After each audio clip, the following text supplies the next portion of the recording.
Hello.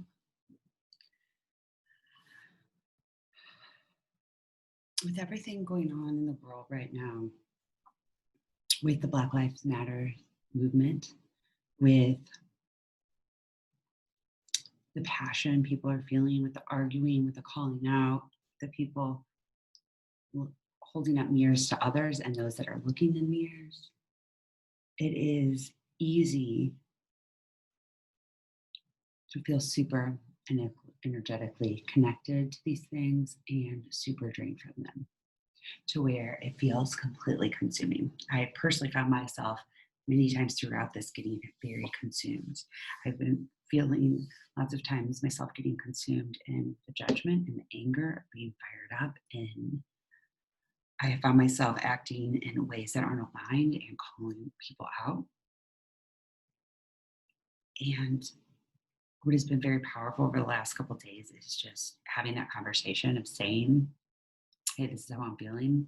I'm feeling judgy as fuck and I don't like it, but I don't want to judge myself for it. I just want to recognize that it's there. I want to learn better. I want to do better.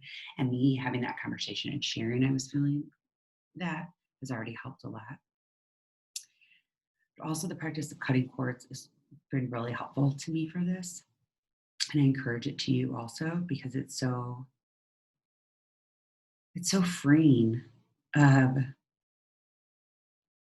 the energy leak, of the cord just draining us in this experience. It helps me come back to center in the present, being grounded in my body and in myself, and get clear about who I want to be in this, how I want to be in this, how I can support, how I can show up, and how I can stay aligned in loving people and helping others and serving and being compassionate and doing this in the way that feels right to me instead of the way that I think maybe others want me to act, or the way that some people are saying they want me to act. But for it to be authentic, it has to come from me. It has to come from my heart, my soul, and be aligned.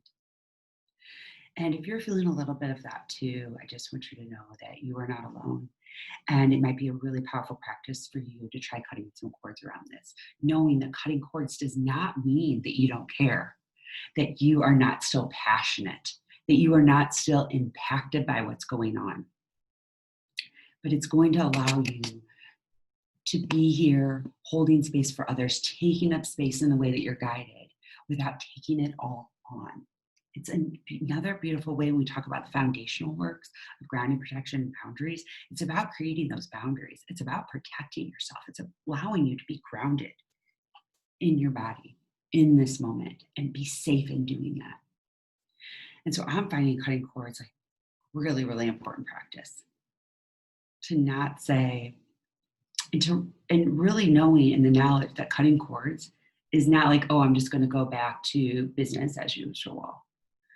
But to say, I am going to go back to being authentic in this and being me. It's showing up, and instead of so clouded by what's going on and overload of information and overload of people's passion and people's fire and other people's opinions, and overloaded by arguing and brutality and rage and all the things going on around me, that I am going to cut those cords so that I can be strong in this. For myself, for my family, for those I'm here to serve. And so it's a way to just call back your power and detach from giving your energy and taking on others, and just be in that energetic potency, in your energetic responsibility, in that energetic mastery, to where you can show up in the way that you want. And so I can show up in the way that I want is so important. So I encourage you to find a way to use this unit's materials to support you, to cleanse your space, to cleanse yourself energetically, to cut those cords. Because you are a light worker.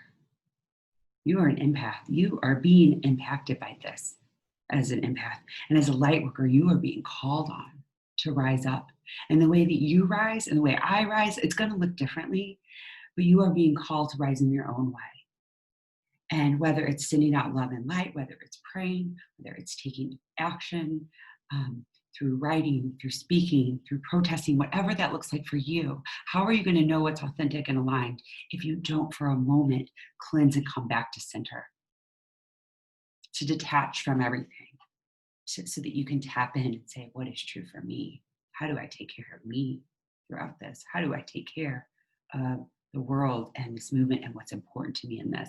How do I even know what's my truth and what is someone else's truth if I don't detach so that I can center and tap in? So I just wanted to put that out there, that this unit, though yes, it's rolling off slowly, and thank you for that. I know that you understand how consuming this has been for me and how consuming it is for you, but all of a sudden, as I'm just like looking at this unit and taking the tools and putting them into practice in my life, I am having such a complete shift in how I'm experiencing things and how I'm able to show up for myself, for my family. And that is going to have a ripple effect in how I can show up for you and for this movement and for the Black community and for being part of making change and finding what my activism looks like that is authentic.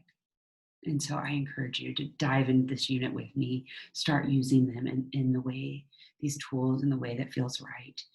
You might have a ton of your own tools of doing these things, but just of cleansing, of cutting cords, but just a reminder to use them. And please share them with us because we are all looking for ways right now to take care of ourselves so that we can